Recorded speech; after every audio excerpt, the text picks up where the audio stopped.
Hay un camino que millones de personas han recorrido, un camino que no aparece en ningún mapa de la manera en que realmente es, que los que lo hacen describen de formas distintas dependiendo de desde dónde vienen y hacia dónde van, pero que tiene una constante que casi todos los que lo han recorrido mencionan cuando hablan de él en voz baja, cuando ya están del otro lado, y el tiempo les ha dado suficiente distancia para poder hablar. La constante es esta: en ese camino hay cosas que uno ve que no debería ver, no las cosas que uno espera, no los peligros conocidos de los que todo el mundo habla, sino otras cosas, cosas que no tienen nombre en ningún idioma oficial, que los que las viven guardan muchos años antes de contarlas, si es que las cuentan, porque saben que quien no hizo ese camino no va a entender, y porque hay algo en ese camino, en esos lugares específicos por donde pasa, que parece despertar cosas que en cualquier otro contexto permanecerían dormidas.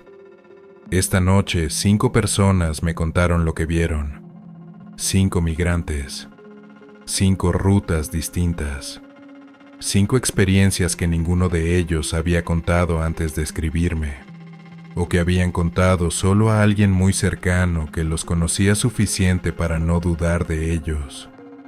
Lo que las conecta a todas no lo voy a revelar hasta el final, pero cuando lleguen a ese momento, todo lo que escucharon antes va a tener un sentido diferente. Quédense hasta el final. La primera historia viene de Oaxaca, específicamente de la región mixteca, esa zona del estado que queda en el interior, lejos de las playas y de las ciudades turísticas, donde los pueblos son pequeños y están muy separados entre sí, y donde la migración no es un fenómeno reciente, sino algo que lleva generaciones siendo parte de la vida de esas comunidades. Hay pueblos en la Mixteca oaxaqueña donde más de la mitad de las familias tienen a alguien del otro lado, donde los niños crecen sabiendo que en algún punto de sus vidas probablemente van a hacer ese viaje, donde las despedidas se hacen con una mezcla de tristeza y practicidad, que solo tienen los lugares donde esas despedidas se han repetido tantas veces que ya forman parte del calendario de la vida normal. Sebastián tiene 47 años. Cruzó por primera vez cuando tenía 19. Lleva casi 3 décadas viviendo en los Estados Unidos, en un estado del sur que prefieren no nombrar. Tiene papeles desde hace muchos años. Tiene una vida establecida. Tiene hijos que nacieron allá y que hablan español con un acento que a él le suena extraño, aunque lo reconoce como suyo. Me escribió en español, con una escritura que tiene esa mezcla específica de construcciones del sur de México y palabras del inglés integradas que tienen los que llevan décadas viviendo entre los dos idiomas. Y me dijo desde el principio: lo que te voy a contar pasó en mi primer cruce. Tenía 19 años. Han pasado casi 30 y todavía hay noches en que lo sueño. Sebastián cruzó en un grupo de 17 personas. Salieron de un punto de encuentro en el norte de Sonora, ya del lado mexicano de la frontera, guiados por un coyote que conocía el terreno y que tenía reputación de ser de los que cumplían, de los que llegaban. En esa época, hace casi 30 años, las rutas eran distintas a como son ahora, más largas en algunos tramos, más cortas en otros. El desierto de Sonora ya era peligroso entonces, pero de maneras diferentes. El grupo caminó durante 2 días y una noche antes de que pasara lo que Sebastián me contó. 2 días de desierto, de calor durante el día y frío durante la noche, de caminar en silencio porque el coyote insistía en el silencio, de cargar el agua con la conciencia de que había que hacerla durar más de lo que parecía posible. La noche del segundo día acamparon en un arroyo seco, una cañada entre dos cerros bajos donde había algo de sombra y donde el viento no pegaba tan directo. El coyote dijo que descansaran unas horas, que el tramo siguiente era el más difícil y necesitaban fuerzas. Sebastián me dijo que no pudo dormir. El suelo era duro. El frío del desierto de noche es diferente al frío de la sierra de donde él venía. Más seco, más directo, sin la humedad que en Oaxaca suaviza un poco las temperaturas bajas.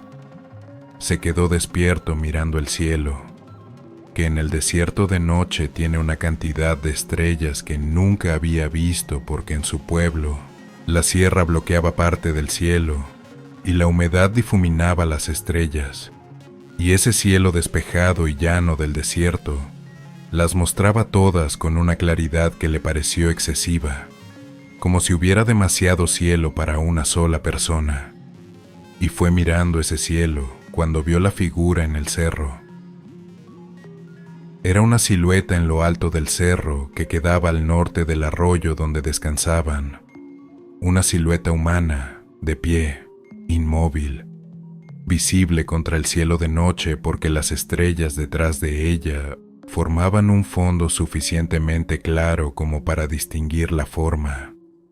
Sebastián pensó que era el coyote, que había subido a revisar el terreno. Buscó con los ojos al coyote entre el grupo y lo encontró dormido a unos metros de él, con el sombrero sobre la cara. Volvió a mirar el cerro. La silueta seguía ahí, quieta, sin moverse. Sebastián me dijo que estuvo mirándola durante lo que calculó que fueron entre 20 y 30 minutos. Durante todo ese tiempo la silueta no hizo ningún movimiento. No caminó, no se agachó, no gesticuló. Solo estuvo ahí, de pie en lo alto del cerro, mirando hacia abajo hacia donde estaba el grupo. Sebastián despertó al hombre que dormía más cerca de él. Le señaló el cerro. El hombre miró, y luego se persignó en silencio y se dio la vuelta y cerró los ojos como si hubiera decidido que era mejor no seguir mirando. A Sebastián eso le dijo todo lo que necesitaba saber sobre si lo que veía era real o era cansancio y privación de sueño. Siguió mirando porque no podía dejar de hacerlo. Había algo en esa silueta que hacía que la vista se quedara ahí, como cuando uno mira un eclipse aunque sabe que no debe, como si el propio ojo tuviera una razón para seguir mirando que el cerebro no alcanzaba a articularles. Y en algún momento, sin que Sebastián pudiera decir exactamente cuándo comenzó el cambio, la silueta empezó a ser diferente. No se movió, no cambió de posición, pero la forma fue cambiando. El contorno que antes era claramente humano, con hombros y cabeza distinguibles, fue perdiendo esa claridad, como si la figura se estuviera deshaciendo muy despacio en la oscuridad, o como si la oscuridad la estuviera absorbiendo poco a poco, empezando por los bordes y avanzando hacia el centro. Y cuando ya casi no quedaba nada del contorno distinguible, cuando la silueta era apenas una diferencia de textura entre la oscuridad del cerro y la oscuridad del cielo, Sebastián escuchó algo, un sonido que venía del cerro, no de arriba del todo, no exactamente de donde había estado la figura, sino de algún punto del cerro entre la cumbre y el arroyo, como si algo hubiera empezado a bajar sin que él pudiera verlo. Era un sonido que él describió así, con estas palabras exactas, como de alguien que arrastra los pies sobre la piedra, pero demasiado irregular para hacer pasos, demasiado continuo para hacer algo que se mueve de la manera en que se mueven las cosas vivas. El coyote despertó al grupo antes de que ese sonido llegara al arroyo. Sebastián nunca supo si el coyote escuchó el sonido o si simplemente era el momento en que tenía planeado continuar. Nadie preguntó. El grupo se levantó en silencio y caminó. Sebastián me dijo que caminó las siguientes 3 horas sin mirar hacia atrás una sola vez, que todos en el grupo caminaron sin mirar atrás, que había algo en ese silencio colectivo que indicaba que no era solo él quien había decidido no hacerlo. Nunca habló con nadie del grupo sobre lo que había visto en el cerro. Llegaron a su destino, se dispersaron. Sebastián nunca volvió a ver a ninguno de los otros 16, pero 30 años después todavía hay noches en que sueña con esa silueta en lo alto del cerro. Y en el sueño, a diferencia de esa noche, la silueta sí se mueve. En el sueño, la silueta baja del cerro. Y cuando llega al arroyo y Sebastián puede verla de cerca, no tiene cara. Solo el contorno donde debería haber una cara. Una silueta que observa desde lo alto. Un sonido que se acerca sin que nadie mire atrás. Y 17 personas que llegaron a un acuerdo silencioso de no hablar de lo que habían visto. ¿Por qué los que hacen ese camino no hablan de estas cosas? La segunda historia de esta noche tiene una respuesta. Escuchen. Marisol tiene 38 años.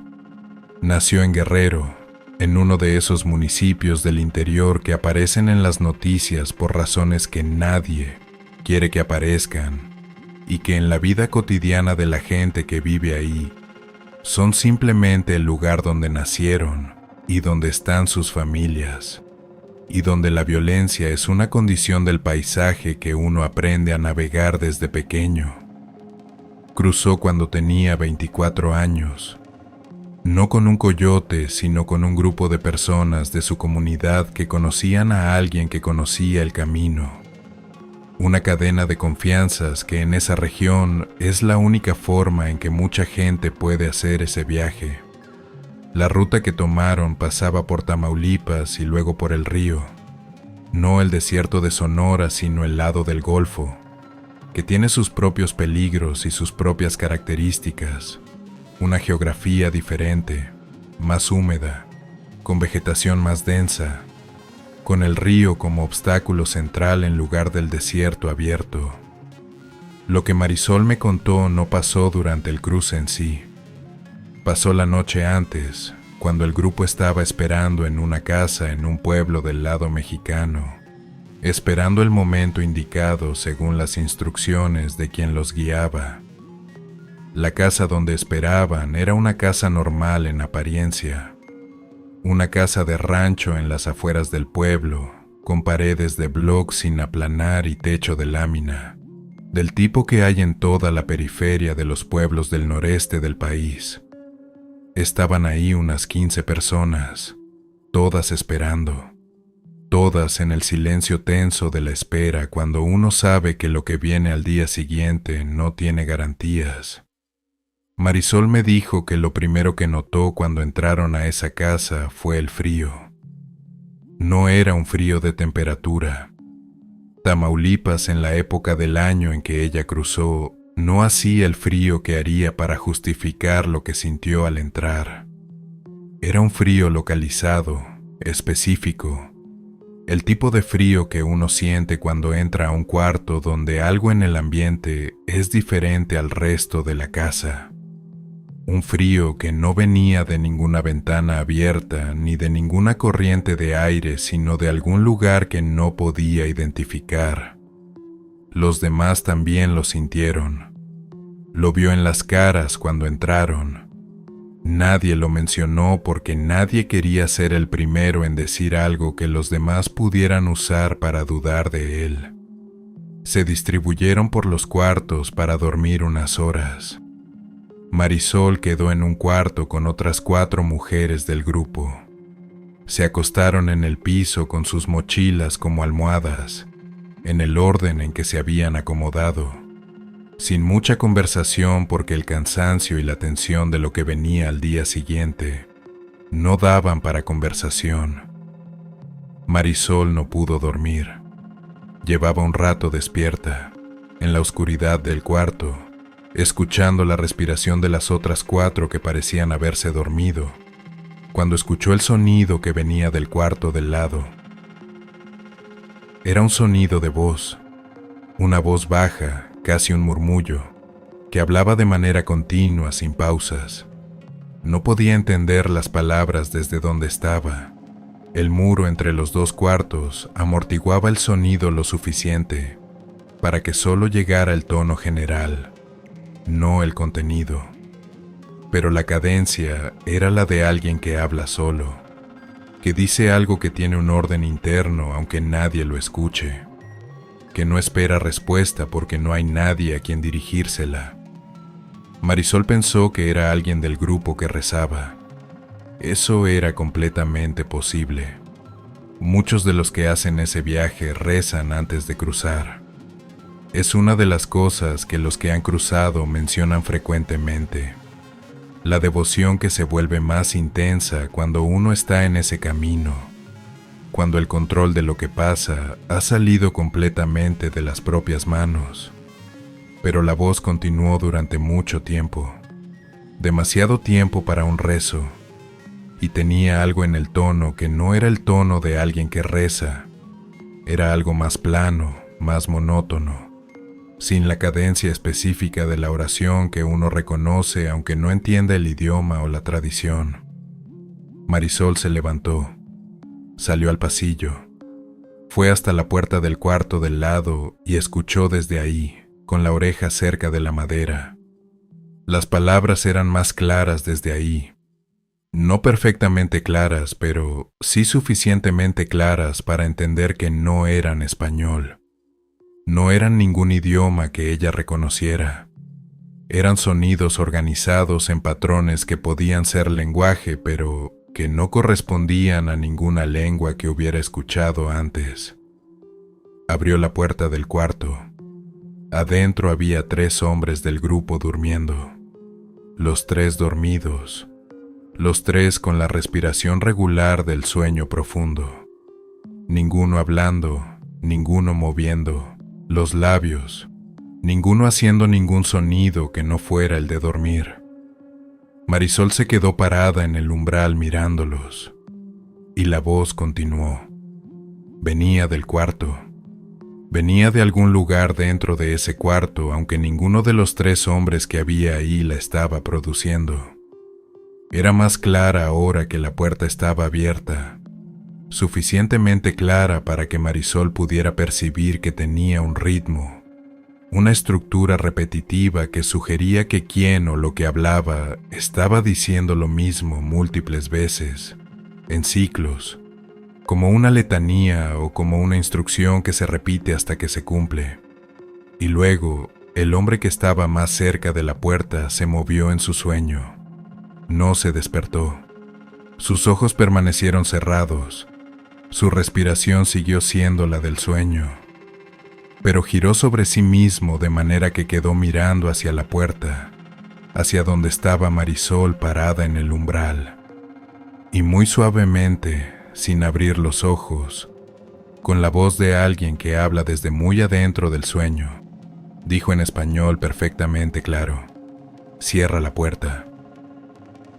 Marisol cerró la puerta. Volvió al cuarto donde estaban las otras mujeres. Se acostó. La voz continuó del otro lado del muro durante un rato más, con esa misma cadencia repetitiva.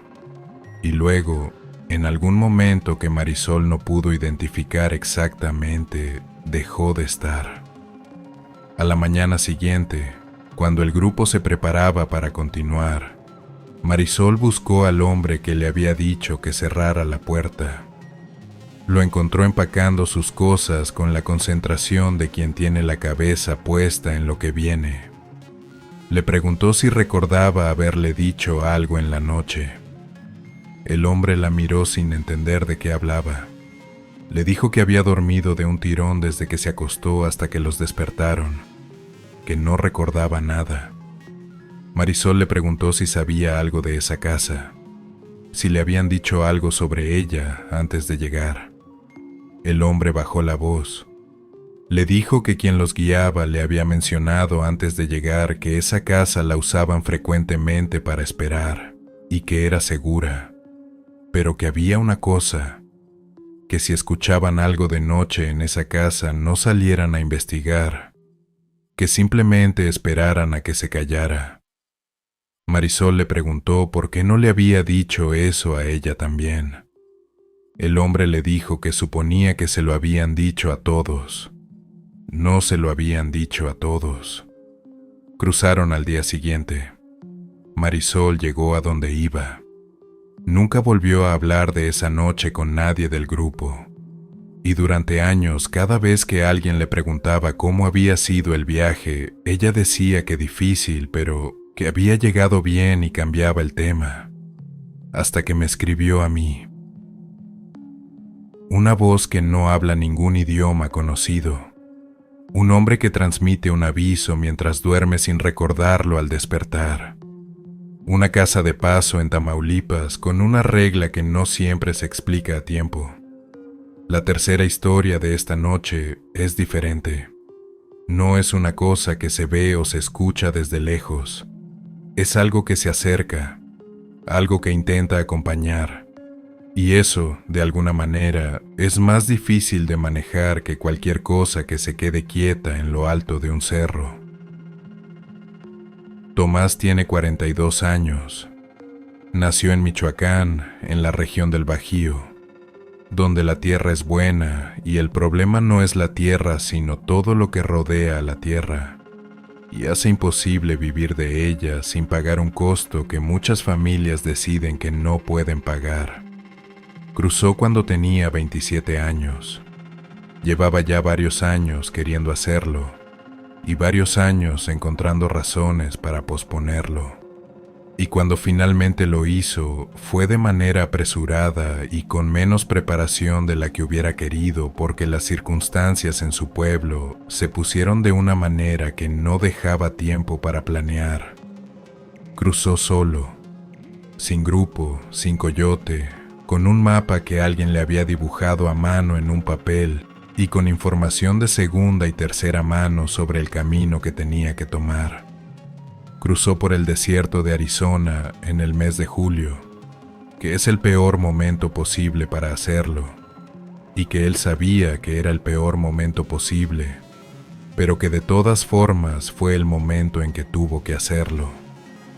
El calor del desierto de Arizona en julio es una cosa que la gente que no lo ha vivido no puede imaginar completamente, aunque le describan los números.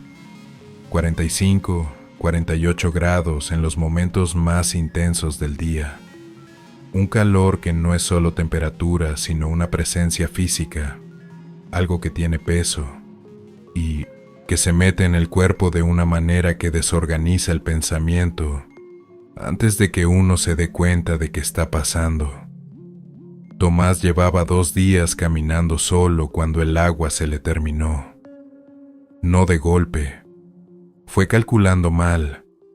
Fue el calor que era peor de lo que el mapa de papel podía advertirle. Fue que el tramo era más largo de lo que le habían dicho. El caso es que en algún momento de la tarde del segundo día sacó la última botella, la agitó, y el sonido que hizo le dijo que no iba a llegar al siguiente punto de agua.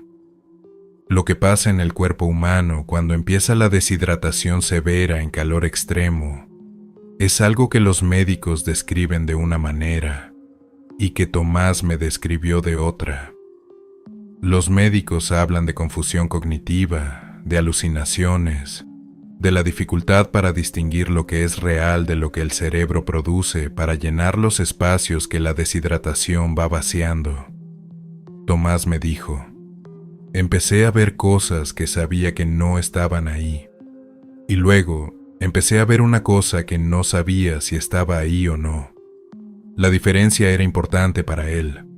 Las primeras cosas, las que sabía que no estaban, eran imágenes que no tenían coherencia, fragmentos, colores, formas que se desarmaban cuando intentaba mirarlas directamente. El tipo de visiones que uno reconoce como producto de la propia mente, aunque no pueda evitarlas. La otra cosa era diferente. Era una figura que caminaba junto a él. No delante, no detrás, al lado, a unos 3 o 4 metros a su derecha, caminando en la misma dirección, al mismo ritmo, con una constancia que las otras visiones no tenían. Las otras cosas que veía desaparecían cuando parpadeaba o cuando las miraba directamente. Esta no.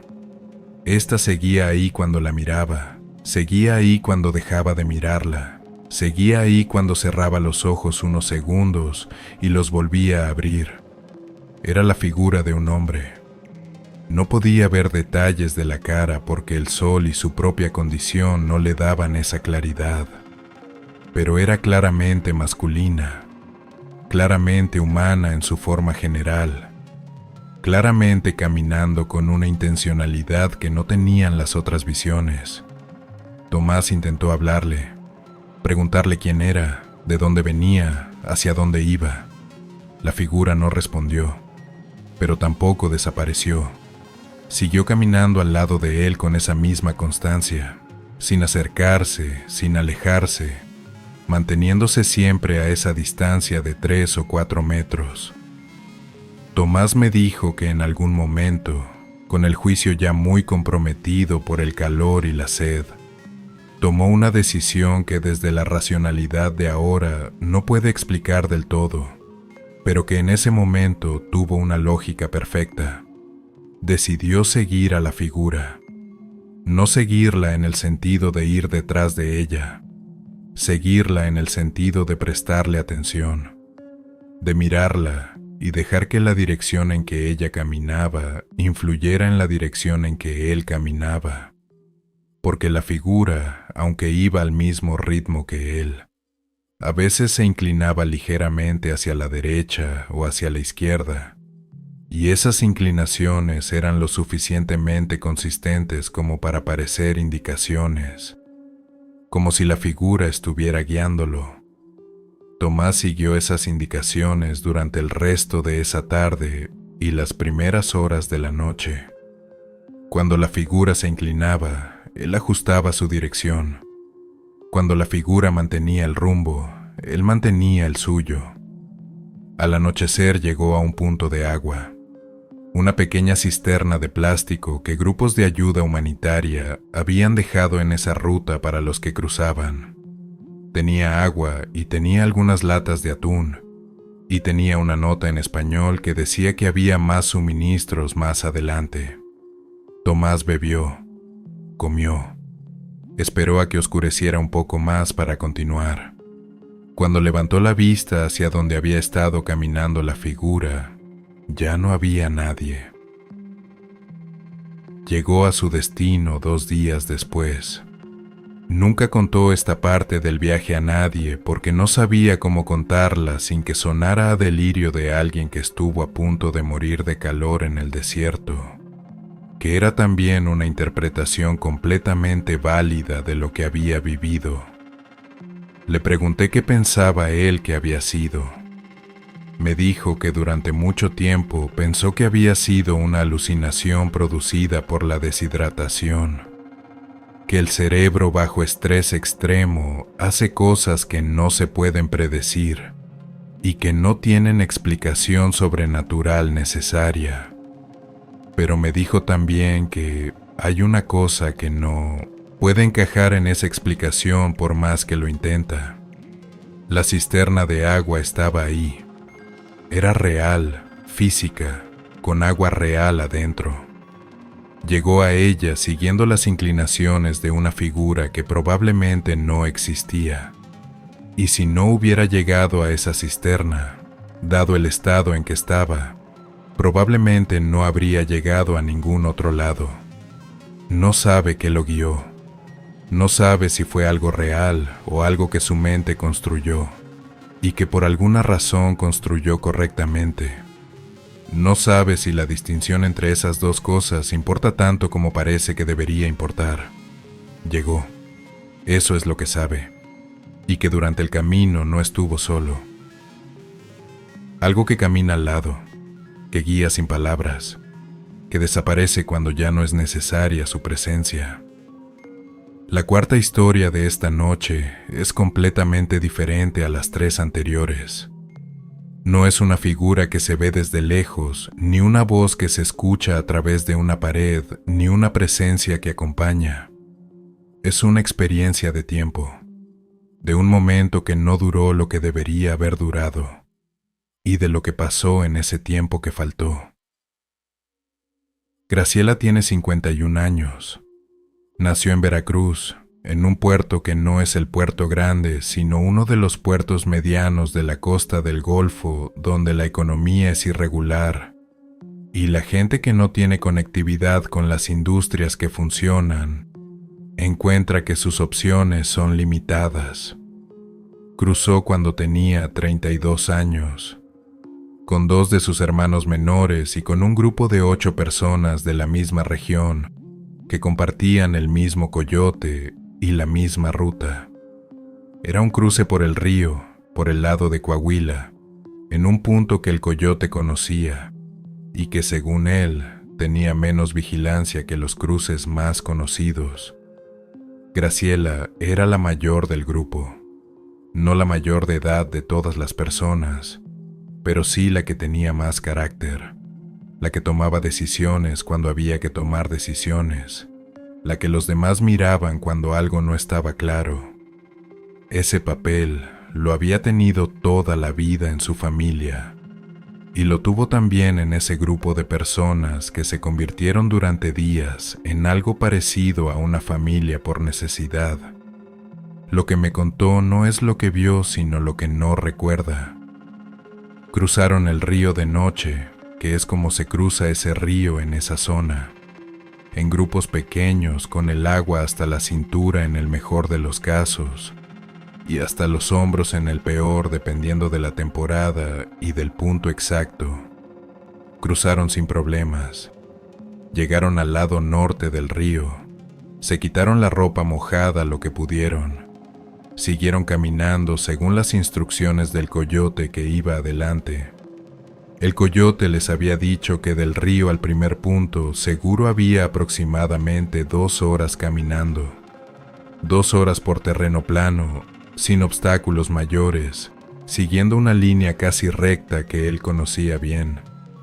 Graciela me dijo que caminaron, que recuerda el momento justo después de salir del río con toda claridad. El frío de la ropa húmeda, el sonido de las botas en el pasto, la oscuridad del campo abierto, la silueta del coyote adelante y el ruido del grupo detrás de ella. Y luego recuerda estar en el punto seguro, una casa en las afueras de un pequeño rancho, con luz adentro, con gente que los esperaba con comida caliente y ropa seca. Lo que no recuerda es el tiempo entre esas dos cosas. No recuerda llegar, no recuerda los últimos minutos del camino, no recuerda entrar a la casa, ni sentarse, ni recibir la comida. Su memoria pasa directamente de estar en el campo mojada y con frío a estar adentro con ropa seca y comida en la mano, sin ningún puente entre los dos momentos. Esto en sí mismo podría tener explicaciones ordinarias. El agotamiento extremo a veces produce lagunas de memoria. El estrés del cruce, la adrenalina, la hipotermia incipiente por la ropa mojada en la noche. Cualquiera de esas cosas sola o en combinación podría explicarlo. Pero hay 2 cosas que no encajan en esa explicación.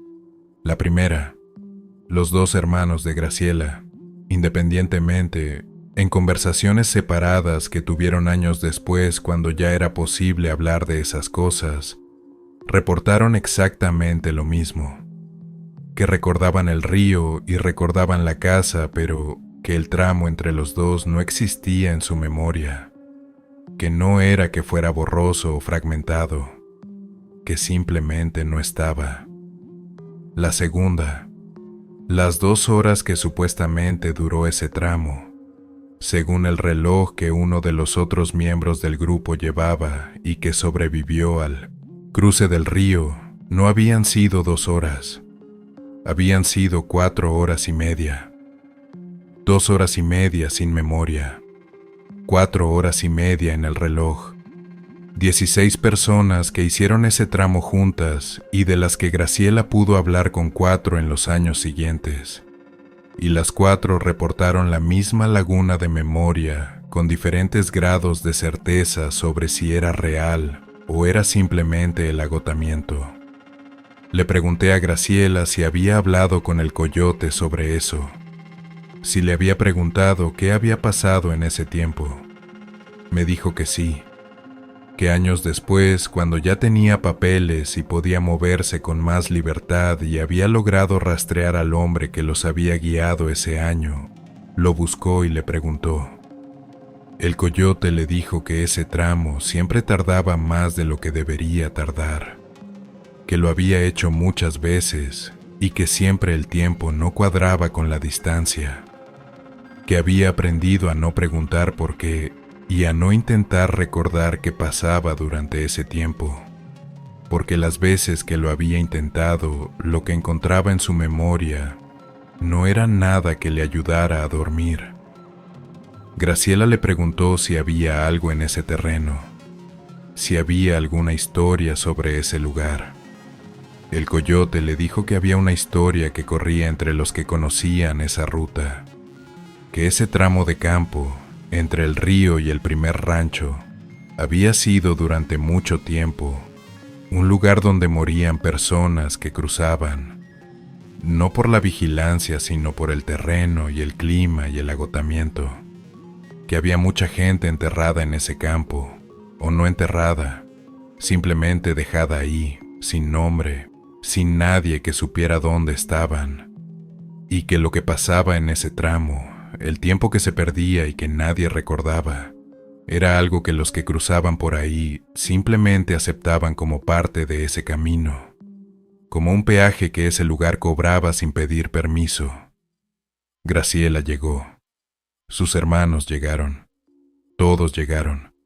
Pero 2 horas y media de su vida pertenecen a ese campo, y no tiene forma de saber qué pasó en ellas. Tiempo que se pierde sin explicación. Memoria que no existe donde debería existir. Un coyote que aprendió a no intentar recordar. La quinta historia de esta noche es la última, y es la que más me costó decidir si contar, no porque sea más violenta ni más dramática que las otras, sino porque lo que implica sobre ese camino y sobre lo que existe en él es más difícil de dejar ir una vez que uno lo entiende. Esta es la historia de Ernesto. Ernesto tiene 45 años. Nació en Chiapas, en la frontera con Guatemala, en una región donde la pobreza tiene capas que la gente que no la ha vivido no puede dimensionar completamente porque son capas que se acumulan durante generaciones y que tienen un peso específico que lo impregna todo.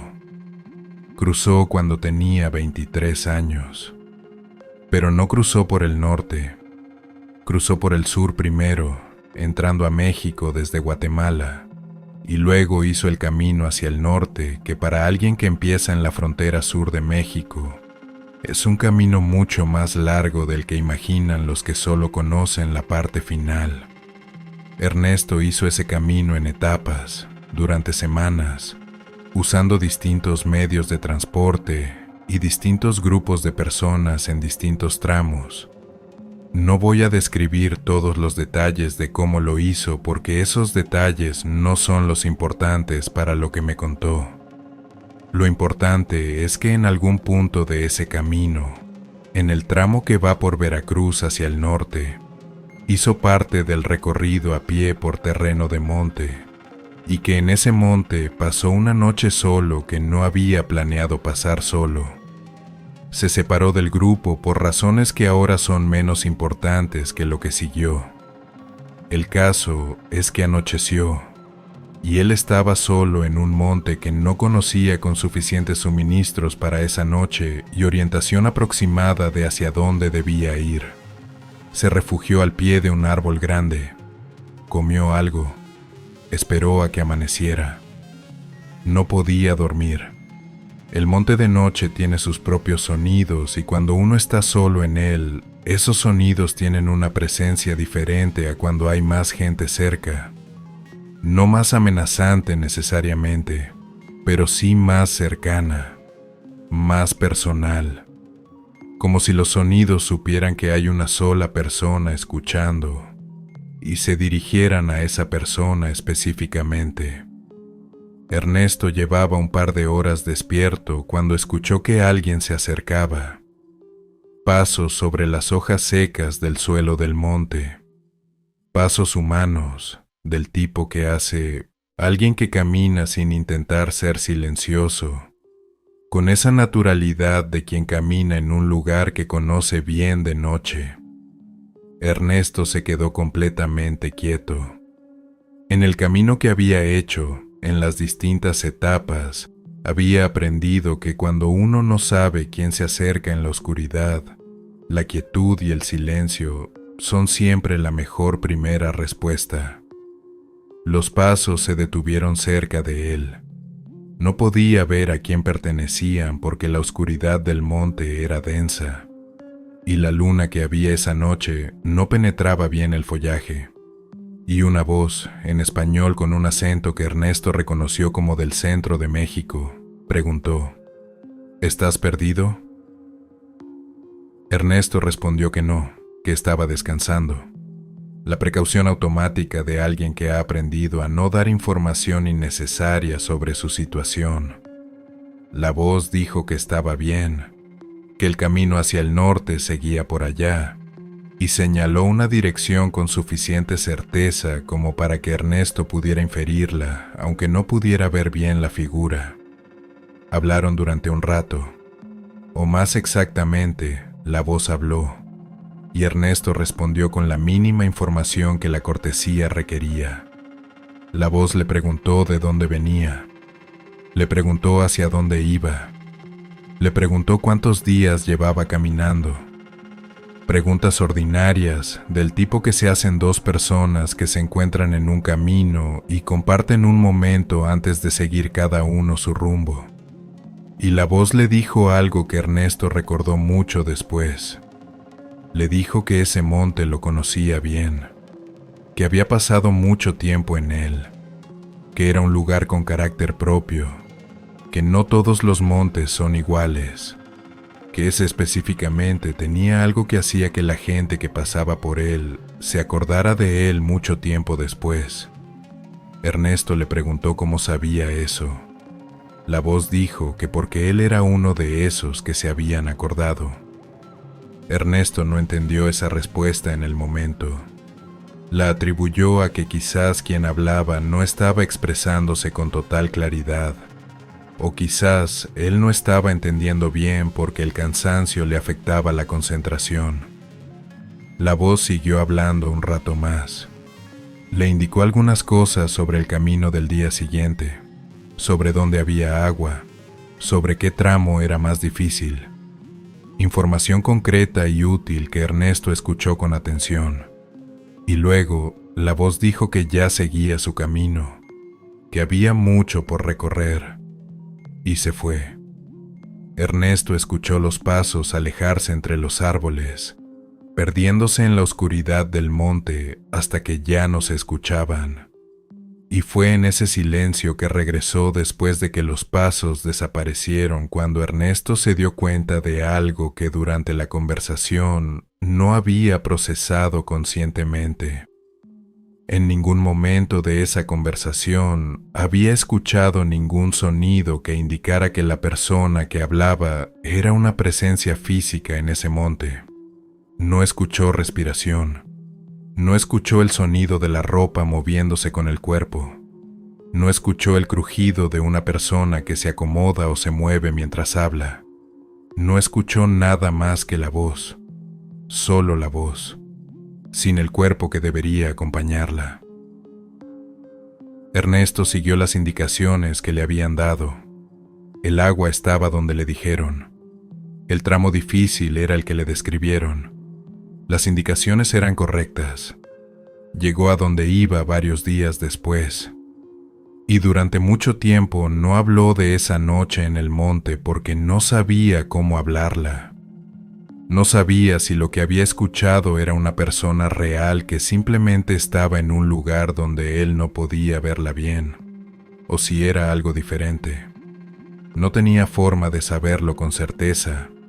y sin certeza no sabía qué decir, hasta que conoció a alguien que había hecho un camino similar y que le contó que en ese monte, en esa región de Veracruz, los que conocían las rutas sabían que había presencias que a veces orientaban a los que se perdían o se quedaban solos, que no todo el mundo las experimentaba, que los que sí las experimentaban llegaban a destino con más frecuencia que los que no, que nadie sabía exactamente qué eran, solo que estaban ahí, y que en ese camino, en ese monte específico, habían estado mucho antes de que los migrantes empezaran a pasar por él. Ernesto me dijo que lo que más lo persigue no es el miedo de esa noche, es la última frase que dijo la voz antes de irse, la que en el momento no entendió, y que con los años ha ido entendiendo de maneras distintas cada vez que la piensa. La voz dijo que él era uno de los que se habían acordado del monte. Ernesto tardó años en entender lo que eso significaba, que la voz no estaba diciendo que Ernesto se iba a acordar del monte después de esa noche. Estaba diciendo que ya se había acordado de él antes, que ese monte ya lo conocía, que ya sabía quién era él, que de alguna manera que Ernesto no puede explicar, su presencia en ese lugar no era completamente nueva. No sabe qué hacer con esa información. La carga desde hace más de 20 años. Y hay noches en que sueña con ese monte y con esa voz. Y en el sueño, a diferencia de esa noche, puede ver a quién pertenece la voz. Y lo que ve no es lo que esperaría ver. Pero de eso no quiso decirme más. 5 historias, 5 caminos. 5 personas que vieron o escucharon o experimentaron algo que no cabe en ninguna de las categorías ordinarias de lo que uno espera encontrar en ese viaje. Y ahora, lo que prometí al principio. Lo que une a estas 5 historias no es el tipo de experiencia, ni el lugar geográfico, ni la época en que cada persona cruzó. Lo que las une es algo que aparece en las 5 si uno lo busca con atención. En las 5, lo que se experimenta ocurre en lugares donde han muerto personas que hicieron ese mismo camino. El desierto de Sonora, donde Sebastián vio la silueta en el cerro, es una de las rutas con más muertes documentadas en la historia de la migración por esa frontera. Miles de personas han muerto en ese desierto, la mayoría sin que sus cuerpos sean identificados. La mayoría sin que sus familias sepan exactamente dónde. La casa en Tamaulipas donde Marisol escuchó la voz es una región donde la violencia contra los migrantes ha dejado una cantidad de muertos que ningún registro oficial ha podido documentar completamente. Personas que desaparecieron en ese camino y cuyos nombres no están en ninguna lista. El desierto de Arizona, donde Tomás encontró a la figura que lo guió, es otro de los corredores con más muertes registradas y no registradas. La cisterna de agua donde llegó siguiendo esa figura estaba ahí precisamente porque las organizaciones humanitarias saben que la gente muere en ese tramo, con una frecuencia que el calor y la distancia explican, y que de todas formas resulta difícil aceptar. El campo entre el río y el rancho donde Graciela perdió 2 horas y media de su memoria es una zona que el coyote describió como un lugar donde hay mucha gente enterrada sin nombre. Personas que cayeron en ese tramo y que se quedaron ahí porque no había forma de sacarlas, ni de identificarlas, ni de devolverlas a sus familias. Y el monte en Veracruz donde Ernesto escuchó la voz que lo orientó es una de las rutas de paso más antiguas del camino hacia el norte, con una historia de tránsito que precede a la migración contemporánea y que acumula décadas de personas que pasaron por ahí y no todas llegaron. Muertos sin nombre. Personas que se fueron en ese camino y cuyos cuerpos quedaron en esos lugares o cuyos nombres quedaron sin registrar en ningún lado. Personas que nadie pudo llorar de la manera que se llora cuando se sabe exactamente qué pasó y dónde.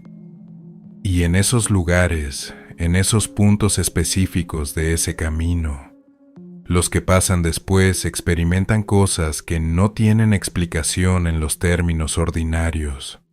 No siempre, no todos, pero con una frecuencia suficiente como para que los que conocen bien esas rutas sepan que hay ciertos tramos donde pueden pasar cosas que es mejor no investigar, no provocar, no nombrar demasiado.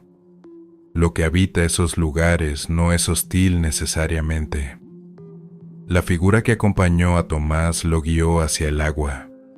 La voz que orientó a Ernesto le dio información correcta que le sirvió. Lo que existe en esos caminos parece haber aprendido, de la misma manera que parece haber aprendido lo que existe en las casas viejas, cómo coexistir con los que pasan por ahí. La diferencia es que en ese camino los que pasan no se quedan, pasan y siguen, y lo que está en esos lugares se queda, porque no tiene a dónde ir, porque nunca llegó a ningún lado. Hay personas que hacen ese camino ahora mismo mientras escuchan esto. Hay personas que esta noche están en algún punto de esa ruta, en algún desierto, en algún monte, en alguna casa de paso, en algún municipio del norte de México, esperando el momento de continuar. Esta historia es para ellos también. Y para los que ya llegaron y guardan en silencio lo que vieron en el camino porque no saben a quién contárselo, ya pueden contarlo. Si conoces a alguien que hizo ese camino y que tiene una historia de este tipo, cuéntala en los comentarios o escríbeme. Estas historias merecen ser escuchadas. Suscríbete a Relatos en la Oscuridad Reales si todavía no lo has hecho. Hay muchas más historias esperando ser contadas. Y si alguna vez estás en un camino que no conoces, en un lugar donde otros estuvieron antes que tú y no llegaron, y sientes que no estás completamente solo, quizás no lo estás, y quizás eso, en ese camino, no es lo peor que te podría pasar.